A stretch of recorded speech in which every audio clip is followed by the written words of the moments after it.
स्वागत छ तपाईलाई अनलाइन वीरगजको युट्युब च्यानलमा। धन्यवाद। आज विश्व मुटु दिवस मनाइरहेको छ। हजुर, मुटु कसरी बुझ्नु, मुटुलाई कसरी बुझ्न सकिन्छ सर? अब मुटु भनेको अब सबै मानिसले आफ्नो किसिमबाट बुझ्नुपर्छ, तर एउटा चिकित्सक भएको नाताले मुटु भनेको एकदमै मतलब अप्रिय एकदम इम्पोर्टेन्ट पार्ट हो हाम्रो शरीरको, जसले गर्दाखेरि मतलब हामीहरूले जुन पनि दिनचर्याहरू गरिराखेका छौँ त्यो टोटल्ली डिपेन्ड गर्छ कि मुटुको फङ्सन कस्तो छ, मुटुले काम कस्तो गरिराखेको छ भनेर। यसलाई हामीहरूले अब अहिलेको जमानामा जो मानिसहरूको या चिकित्सकहरूको ज्ञान बढ्दै गइराखेको छ, कतिपय चिजबाट यसलाई बचाउन सकिँदो रहेछ कि। त्यसकारण चाहिँ अब यसलाई स्वस्थ राख्नको लागि हामीहरूले के गर्नुपर्छ भन्ने किसिमबाट हामीहरू गयौँ भने हाम्रो मतलब उमेर बढ्छ भनौँ न। हाम्रो युजुअली जति वर्षमा मान्छेहरू बितेर जान्छन्, सायद त्यो चिज हामीहरूले केही सुधार गऱ्यौँ भने यसलाई हामी बढाउन सक्छौँ। अब ओभरअल हेर्ने हो भने मेरो बुझाइ अनुसार मुटुमा करिब 3 किसिमको मैले आफूले त्यस किसिमबाट एनालाइसिस गर्ने गर्छु।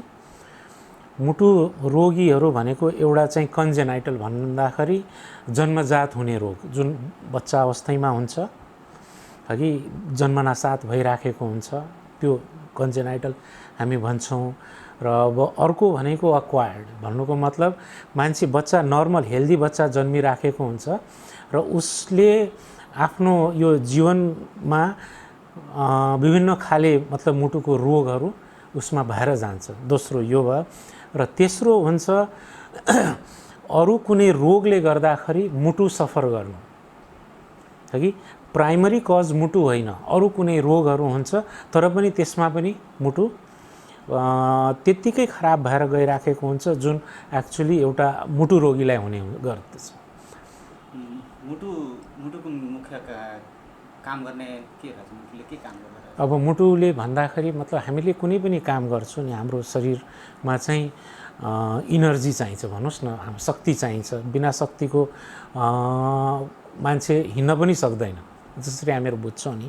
मुटुको काम भनेको मेन चाहिँ पम्प गर्नु हो। अब मुटु 2 भागमा बाँडिएको हुन्छ, एउटा राइट साइड हुन्छ, एउटा लेफ्ट साइड हुन्छ। अब राइट साइडमा शरीरको चारैतिरको रगतहरू आएर जम्मा हुन्छ, जुन मुटुले पम्प गरेर फोक्सोमा पुर्याउँछ र फोक्सोबाट त्यो रगत शुद्ध भएर त्यसमा अक्सिजन कन्टेन्ट ज्यादै बढी हुन्छ, त्यो अक्सिजनेटेड ब्लड भनेर भन्छ। त्यो हाम्रो लेफ्ट साइडको पार्टमा आउन थाल्छ मुटुको, र त्यसले पम्प गरेर शरीरको विभिन्न अङ्गहरूमा पठाउँछ। अब त्यो मतलब अक्सिजनेटेड ब्लड भएन भने त हामीहरूले केही गर्नै सक्दैनौँ, हाम्रो कुनै पनि किसिमको कार्य हुँदैन। अब कतिवटा मुटुको रोगीहरू हुन्छन् जसमा चाहिँ भन्नुहोस् न मुटुको बिचमा चाहिँ पार्टिसन प्रोपर हुँदैन, है। प्रोपर नहुँदाखेरि बाहिरबाट आएको रगत र फोक्सोबाट फर्केको रगत दुइटै मिक्स भएर त्यसलाई चाहिँ मुटुले पम्प गरेर पठाउँदाखेरि त्यो मानिसहरूले अलिकति पनि काम गर्दाखेरि दम फुल्ने, है, उहाँहरूको यो ओठहरू मतलब निलो भएर जाने, यस्तो किसिमको धेरै समस्याहरू हुन्छ। सरल तरिकाले मुटु रोग भएको छ कसरी बुझ्नुहुन्छ, लक्षण कसरी थाहा हुन्छ? अब यो टोटल्ली डिपेन्ड गर्छ कि कुन उमेरमा भनेर, है कि।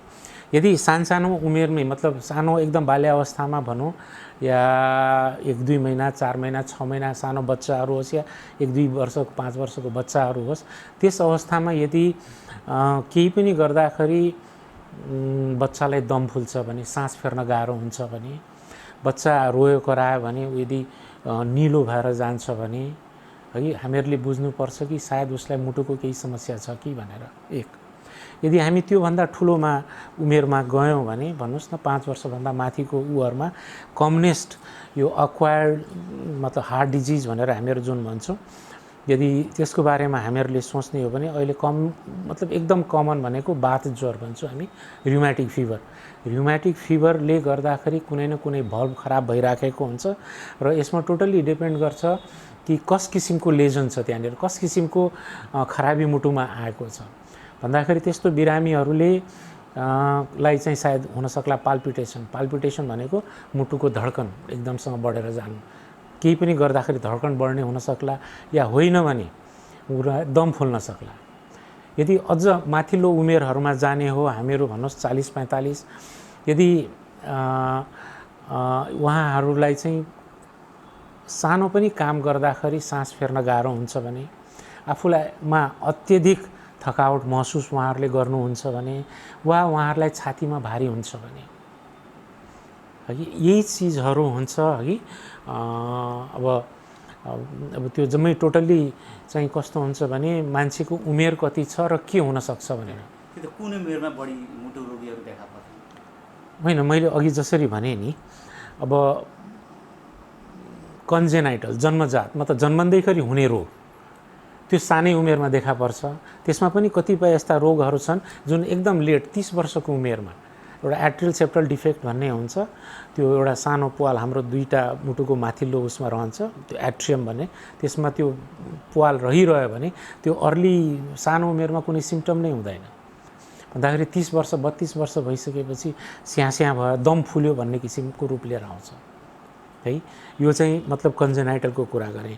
यदि त्यो भन्नुहोस् न, अब हुनसक्छ त्यो अरू कतिपय यो कन्जेनाइटल उहरू हुन्छ, हार्ट डिजिजहरू हुन्छ जुन अर्ली स्टेजमै थाहा हुन्छ कि, या आमा बाउले यसरी हेर्दाखेरि मुटु एकदम चलिराखेको देख्ला, या घाँटीको उसमा चाहिँ मतलब यो नसाहरू चलिराखेको देख्ला हगि। बच्चाको प्रोपर ग्रोथ नहुन सक्छ, जुन हिसाबले जन्मिसकेको बच्चाहरू ठुलो भएर जानुपर्छ त्यो हिसाबले नहुन सक्ला, या बच्चाहरूलाई फ्रिक्वेन्टली निमोनिया भनेर जुन हामीहरू भन्छौँ नि हो, त्यस्तो भएर ऊ डाक्टर कहाँ जाँदाखेरि उहाँहरूले यो उसको मुटु जाँच्दाखेरि उहाँ कुनै आवाज सुन्नुहुन्छ कि त्यो आवाजलाई फलो गरेर इकोकार्डियोग्राफी गरेर हेर्ने हो भने कुनै पनि किसिमको त्यस्तो कन्जेनाइटल डिजिज छ भने थाहा हुन्छ।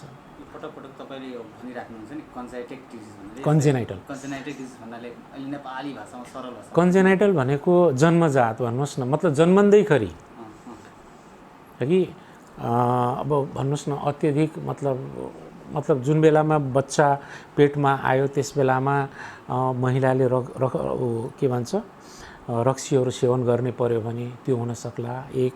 अर्को चाहिँ लेट उमेरमा मतलब प्रेग्नेन्सी भयो भने त्यस्तो उमेरमा हुन सक्ला, या नर्मल प्रेग्नेन्सीमा पनि कतिवटा भाइरल डिजिजेसहरू छ, यदि त्यो इन्फेक्सन भयो भने यो चिजहरू हुन्छ देखा पर्छ। र अर्को मतलब बच्चा पेटमा आइसकेपछि पनि जुन हुन्छ जुन किसिमको नर्मल डेभलपमेन्ट हुनुपर्ने हो, यदि त्यो भएन भने र बच्चा पूर्ण रूपले जन्मियो भने अनि त्यसमा देखिन सकिन्छ। यसलाई चाहिँ हामी कन्जेनाइटल हार्ट डिजिजेसहरू भन्छ। यसको पनि आफ्नै किसिमको क्लासिफिकेसनहरू छ। आमाको गर्भस्थानबाट नै त्यो जन्मँदैखेरि हुने भनौँ न, आमाकै गर्भस्थानबाट नै त्यो समस्या देखिन्छ। हजुर हजुर। प्राय यो मुटु नभएको प्राय बच्चाहरूको देखिन्छ, एबोर्सन गरिरहेको हुन्छ। त्यो कसरी थाहा हुन्छ? होइन, अब आजकल त साइन्स धेरै माथि पुगिसक्यो नि। कसरी थाहा भइरहेको हुन्छ? होइन, अहिले त तपाईँको चाहिँ बच्चा पेटमा आइसकेपछि पनि त्यसको अल्ट्रासाउन्ड इकोकार्डियोग्राफी हुनसक्छ, र त्यहाँ चाहिँ डक्टरहरूले हेर्नुहुन्छ सबै भल्भहरू या त्यो जुन रगतको नसाहरू डेभलप हुनुपर्ने हुन्छ त्यो प्रोपरली छ कि छैन, आफ्नो ठाउँबाट निस्केको छ कि छैन, यदि निस्केको छैन भने के हुनसक्छ। यो सबै आजको समयको यो हो एचिभमेन्ट हो।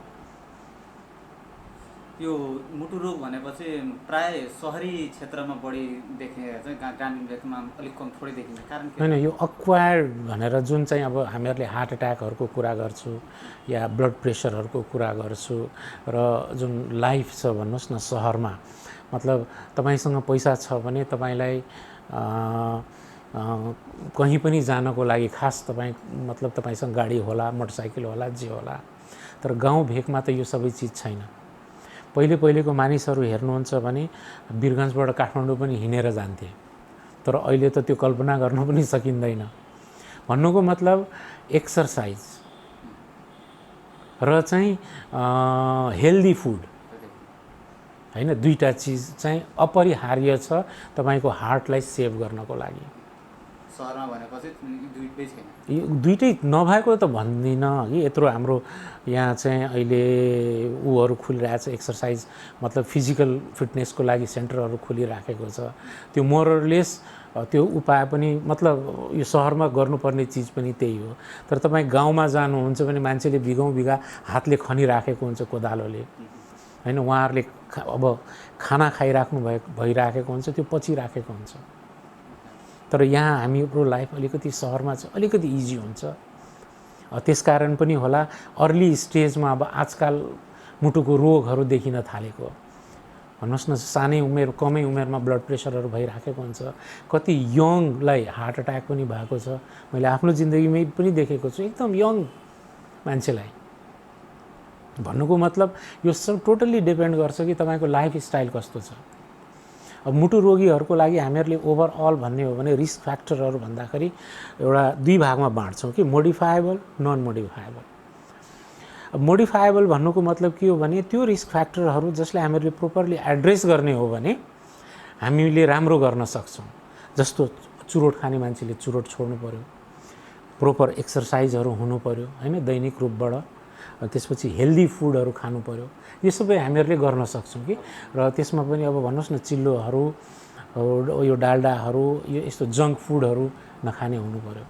यो मुटु रोग भनेपछि कस्ता बिरामीहरूलाई बढी छिटो समात्ने गरेर होइन, मुटु रोग भनेको त भने नि कुनै पनि मानिसलाई हुनसक्छ। यसमा यहीमा कुनै बिरामी होला नि, यो बिरामीले बढी खतरा हुन्छ, मुटु रोग आउन सक्छ भनेर होइन, त्यस्तो भनेर त हुँदैन। तर के हो भने कुनै पनि रोग लागिसकेपछि मान्छेको शरीरको जति पनि सिस्टमहरू छ सबै सफर गरिराखेको हुन्छ। अल्टिमेटली मान्छे मर्ने भनेको केले भन्छौँ हामी? हार्ट एट्याक भयो, अब कार्डियक अरेस्ट। अन्तिममा गएर मरिसक्यो भनेर डिक्लेयर गर्नको लागि त मुटु काम नगर्ने हुनु पर्यो नि हैन। त्यो चिज हो भन्दाखेरि हाम्रो सारा सिस्टम नै एकअर्कासँग जोडिएको छ। हामीहरूले त्यसरी बुझ्नुपर्छ। र अब आज मुटु दिवस, अब यसमा त के हो कि हामीहरूले हाम्रो मुटुलाई हेल्दी राखौँ। हेल्दी राख्नको लागि जे गर्नुपर्छ, जस्तो कि नियमित व्यायामहरू गर्नुपर्ने हैन, अनि यो हाम्रो खानाहरूको बारेमा पनि हामीहरूले गर्नुपर्छ, ध्यान दिनुपर्छ है। र अर्को चाहिँ भन्नुहोस् न, यो स्मोकिङ धेरै ठुलो हुँदै गइराखेको छ अहिलेको उसमा। त्यो चिजलाई बन्द गर्नु पर्यो। त्यस्तो किसिमको प्रोग्रामहरू आउनु पर्यो। यो मुटु रोगको विषयमा पछिल्लो 2 वर्षदेखि देश नै कोरोना कालमा कोभिड-19 भनेको छ। अनि कोरोनाले बढी मुटु रोगीलाई छिटो अट्याक गर्ने भन्ने कुरा आइरहेको छ, मुटु मार्ने गरेको छ। यो कुरालाई प्रस्तुत र होइन, साँचो कुरा हो यो। इनफ्याक्ट जसरी कोरोनामा हामीहरूले पछिल्लो समयमा आएर प्रुभ भइसक्यो कि रगतको सानो सानो नसाहरूमा रगत जम्छ कोरोना इन्फेक्सनमा है। मतलब यो उसमा अब एक्ज्याक्टली जुन मान्छेलाई हार्ट एट्याक हुन्छ नि, हार्ट एट्याक भन्नुको मतलब त के हो भने मुटुको जुन मेन नसाहरू हुन्छ, मेन नसा दुईवटा हुन्छ है। दुईवटा मध्ये एउटा चाहिँ 2 भागमा बाँडिया हुन्छ, अरू एउटै त्यसबाट सानसानो ब्रान्चहरू आएको हुन्छ। हार्ट एट्याक हुँदाखेरि के हुने हो भने कुनै पनि नसा त्यसमा ब्लक हुन्छ र रगत चाहिँ अगाडि सञ्चार हुन पाउँदैन। त्यसपछि मान्छेलाई छाती दुख्ने र विभिन्न किसिमको उहरू आउने हुनुहुन्छ। जस्तो कि चाहिँ इसिजीमा चेन्ज होला, इन्जाइम आउला मा हाम्रो पोजिटिभहरू भएर जान्छ, या एक्सपेक्टेड भन्दा माथिल्लो उसमा लेभलमा गइराखेको हुन्छ। त्यही चिज त इनफ्याक्ट त्यसमा पनि हुने हो नि, कोभिडमा पनि है। मुटु भन्नाले यो मुटुको मात्रै भयो है। तर तपाईँले चाहिँ उसमा हेर्नुभयो भने, यो कोभिडमा हेर्नुभयो भने एक्ज्याक्टली त्यो जहाँ पनि हुनसक्छ कि मान्छेलाई कोभिड भएर उसको सिएनएसमा त सेन्ट्रल नर्भस सिस्टम है, स्ट्रोक, प्यारालाइसिस कोभिडले हुनसक्छ। त्यो एक्ज्याक्टली त्यही चिज नै हो। मुख्य कुरा चाहिँ ब्लड भेसल्सहरू मतलब रक्त प्रवाह हुने जुन नलीहरू हुन्छ त्यो ब्लक हुनु हो। यदि हार्टमा पनि त्यो ब्लक भइदियो भने त त्यही हो फेरि हार्ट एट्याक। हजुर, एकदम। अनि यो मुटु रोगलाई लिएर आम सर्वसाधारण अब मिडियम क्लासका परिवारहरूलाई कतिको सहजता लिएर कसरी बुझ्ने गरेका छन्? अब कस्तो हुन्छ भने कि जबसम्म समस्या हुँदैन अघि तबसम्म मान्छेहरू डक्टरहरू कहाँ गइराखेको हुँदैन। अब यो नारायणी हस्पिटल भयो अघि अलमोस्ट यहाँ सबै चिजहरू एकदम एप्रोचेबल, गरिब मानिसहरूले पनि यहाँको 25 रुपियाँको टिकट एउटा कटाएर आफूलाई कुनै समस्या छ भने त्यसको सल्लाह उनले पाउन सक्छ अघि। त्यसकारण म यही भन्न चाहन्छु कि तपाईँलाई कुनै पनि किसिमको समस्या छ है, तपाईँलाई कम हिँड्दाखेरि पनि आफूलाई अत्यधिक थकावट महसुस हुने, वा तपाईँलाई दम फुल्न थाल्ने, स्यास्या हुने, वा चाहिँ तपाईँलाई छाती दुख्ने यस्तो छ, तपाईँको जिउ सुन्निँदै गइराखेको छ भनेपछि तपाईँ आउनुहोस्, यहाँ सल्लाह लिनुहोस्, आफ्नो जाँच गराउनुहोस् र त्यसपछि उचित परामर्श चिकित्सकहरूबाट, सम्बन्धित चिकित्सकहरूबाट पाएर त्यसलाई तपाईँले पालन गर्नुभयो भने मुटु रोगबाट केही हदसम्म हामी बाँच्न सक्छौँ, केही सुधार गर्न सक्छौँ। हामी कार्यक्रमको अन्त्यतिर छौँ। यो मुटु रोगको उपचार कतिको खर्चिलो रहेछ? यो नारायण अस्पताल र निजीमा कतिको फरक होला, त्यो विषयलाई अलिकति प्रस्तुत पार्नुहुन्छ? होइन, मुटु रोग ओभरअल हेर्ने हो भने खर्चिलो त खर्चिलो नै हो। त्यसै कारण पनि होला सबैजना सरकारी स्तरबाट होस् या गैर सरकारी स्तरबाट चाहिँ मुटु बचाउँ भन्ने एउटा मतलब अभियानकै रूपमा लागेको हो। कुनै रोग भएर इलाज गराउनु भन्दा राम्रो रोगै लाग्न नदिनु, एक्ज्याक्टली त्यही चिज नै हो हैन। अब त्यसकारण चाहिँ अब त्यो सबै नियमहरू हामीहरूले पालन गर्नु पर्यो, जसले गर्दा हामीहरूले मुटुलाई सेभ गर्न सक्छौँ। होइन भने यो अत्यधिक खर्चिलो हो। हुन त नेपाल सरकारले अहिले जस्तो कि भल्भ सर्जरीहरूमा चाहिँ गङ्गालालमा मेरो विचारले टिचिङ हस्पिटलमा पनि भल्भहरू फ्रीमा दिइराखेको छ। तर भल्भ त उहाँहरूले दिइदिनुहुन्छ कि अपरेसन पनि होला, तर त्यो भल्भ लगाइसकेपछि पनि सधैँ दबाई खानुपर्ने हुन्छ र सर्टेन रगतहरू जचाइराख्नुपर्ने हुन्छ। त्यो पनि त खर्चै हो नि, गरिबले कसरी बियर गर्छ त्यो चिज हैन। हार्ट अट्याक भयो, बाइपास सर्जरीहरू गर्नु पर्यो, या चाहिँ त्यो एन्जियोप्लास्टी भन्छौँ हामीहरूले, स्टेन्ट राख्ने त्यो आर्ट्रीहरूमा गरिन्छ, त्यो पनि खर्चिलो हुन्छ है कि। अब त्यसकारण चाहिँ अब त्यो खर्चहरू भन्दा पनि ठुलो कुरा त मान्छेले दुःख पाउँछ, अत्यधिक दुःख पाउँछ अघि। तर त्यसपछि खर्च, परिवारमा पर्ने आर्थिक दबाबहरू योहरू छ। यो सब चिजबाट बाँच्नको लागि भनेको हामीहरूले आफ्नो मुटुलाई बचाउँ र सबै त्यो चिजहरू गरौँ जसले गर्दाखेरि हाम्रो मुटु हेल्दी रहन्छ है। तपाईँले भन्दै जाँदा यो मुटुलाई बचाउँ भनेर भन्दै हुनुहुन्छ। यो मुटुलाई बचाउन र सुरक्षित राख्नलाई के कस्ता खाद्यान्न र के कस्ता व्यायाम गर्दा सहज हुन्छ भनेर यो कुरालाई के कस्ता व्यायाम भन्दाखेरि पनि म तपाईँलाई के भन्न चाहन्छु भने अब मुटु रोगीले यही व्यायाम गर्नुपर्छ भन्ने किसिमको छैन है। तर व्यायाम, नियमित व्यायाम चाहिँ हुनु पर्यो है। शरीरले अलिकति दुःख पाउनु पर्यो है कि। अब खानेकुराहरूमा अलिकति भन्नुहोस् न, धेरै यो मासुहरू धेरै नखाने हैन, घिउहरू डाल्डाहरू नखाने, हरियो सागसब्जी, फलफुलहरू, यिनीहरू चिज बढी खाने है। वेट गेन नगर्ने, कुनै पनि कारणले तपाईँ मोटाउँदै जानुहुन्छ भने त्यो पनि एक किसिमको त रिस्क फ्याक्टर हो नि है। त्यसपछि मदिरापान, मद्यपानहरू जुन धुम्रपान हैन, यो सबै चिजहरूलाई कर्टेल मतलब काट्दै लिएर जानुपर्छ, हटाउँदै जानुपर्छ र सक्नुहुन्छ भने क्विट नै गर्नु बेस्ट। र यसबाहेक पनि आफूलाई कुनै पनि किसिमको समस्या छ भने नियमित चिकित्सकसँग परामर्श लिएर सहज हुन्छ। यो अन्तमा सर्वसाधारणलाई यसबाट बच्न र जोगिनलाई कसरी बाँच्ने भनेर राख्दै दुई शब्द राख्दिनु। मैले त यही भन्छु कि जसरी हामीले अघिदेखि कुरा गर्दै आइराखेको छौँ, हेल्दी फुड हुनु पर्यो। हाम्रो खानामा धेरै नुनहरू कम गर्ने है, चिल्लोहरू कम गर्ने, अन्नभन्दा पनि बढी चाहिँ ग्रिन भेजिटेबल्सहरू हैन, फलफुलहरू, फ्रुट्सहरू, जुन फ्रुट्स खाए पनि हुन्छ, प्रोभाइडेड तपाईँलाई चाहिँ डायबिटिजहरू छैन भने त्यो हिसाबले हामीहरूले गर्नुपर्ने हुन्छ। र अर्को एक्सर्साइज, नियमित मुटुको लागि केही न केही एक्सर्साइज। तपाईँ उमेर कम छ, जगिङ गर्न सक्नुहुन्छ गर्नुहोस् उमेर अलिकति बढी छ, तपाईँले वाकिङ गरे पनि एउटा यङ मान्छेले जगिङ गरे बराबर हुन्छ हैन। यस्तो किसिमको मेडिटेसनहरू हैन, समयमा सुत्ने समयमा उठ्ने, यो सबै चिजहरू चाहिँ नियमित गर्न अत्यावश्यक छ मुटुलाई बचाउनको लागि। हस्त विश्व मुटु दिवसको अवसरमा तपाईँले आफ्नो अमूल्य समय दिएर दिनुभएकोमा त्यसको धन्यवाद। धन्यवाद।